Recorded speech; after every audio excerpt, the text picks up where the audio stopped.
ನಮಸ್ತೆ ಸ್ನೇಹಿತರೆ, Shruti's homely corner ಅಡುಗೆ ಮನೆಗೆ ಸ್ವಾಗತ. ಇವತ್ತಿನ ರೆಸಿಪಿ ಏನಪ್ಪ ಅಂದ್ರೆ ಬೀಟ್ರೂಟ್ ಪಲ್ಯ ಮಾಡೋದು ಹೆಂಗಂತ ನೋಡೋಣ ಬರ್ರಿ.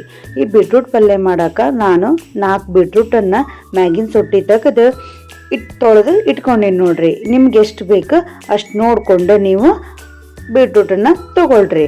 ಆಮೇಲೆ ಇದಕ್ಕೆ ನಾನು ಕಟ್ ಮಾಡೋದ್ರಕ್ಕಿಂತ ನಾನು ಇದನ್ನು ಹೆರ್ಚ್ಕೊಂಡ್ರೆ ಪಲ್ಯ ಭಾಳ ಚಲೋ ಆಕತಿ.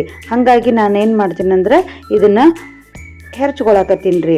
ಕಟ್ ಮಾಡಿದ್ರೆ ಸ್ವಲ್ಪ ಬೇಯಕ್ಕೆ ಟೈಮ್ ಬೇಕು ಪಲ್ಯ ಮಾಡೋಕೆ. ಇದು ಹೆರ್ಚ್ಕೊಂಡು ಮಾಡಿದ್ರೆ ಜಲ್ದಿನೂ ಆಕೈತಿ, ಚಪಾತಿ ಜೊತೆಗೆ ಭಾಳ ಚಲೋ ಅನ್ನಿಸ್ತೈತಿ.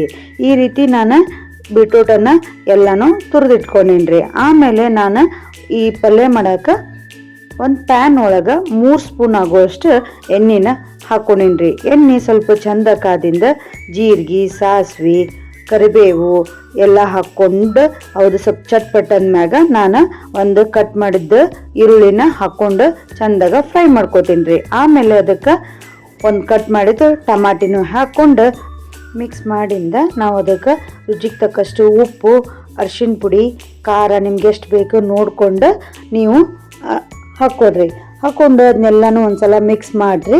ಆಮೇಲೆ ನಾವು ಹೆರ್ಚ್ಕೊಂಡಿರ್ತೀವಲ್ಲ ಬೀಟ್ರೂಟ್, ಅದನ್ನು ಸಹ ಅದಕ್ಕೆ ಹಾಕಿ ಒಂದ್ಸಲ ಚಂದಾಗ ಮಿಕ್ಸ್ ಮಾಡ್ಬೇಕ್ರಿ. ಆಮೇಲೆ ಅದಕ್ಕೆ ನಾವೇನು ಮಾಡ್ತೀವಿ, ಮನೆ ಒಳಗೆ ಶೇಂಗಾ ಪುಡಿ ಮಾಡಿಟ್ಟಿರ್ತೀವಿ, ಅದನ್ನು ನಾವು ಇದಕ್ಕೆ ಹಾಕಿ ಒಂದು ಸ್ವಲ್ಪ ನೀರು ಹಾಕಿ ಚಂದಾಗ ಕಲಸಿದ್ರೆ ನಮ್ಗೆ ಬೀಟ್ರೂಟ್ ಪಲ್ಯ ರೆಡಿ ಆಕೈತಿ. ಒಂದು 5 ನಿಮಿಷ ಇದನ್ನು ಲಿಡ್ ಕ್ಲೋಸ್ ಮಾಡಿ ಬೇಯಕ್ಕೆ ಬಿಡ್ಬೇಕ್ರಿ. ಜಲ್ದಿನ ಬೇಯ್ತೈತಿದು.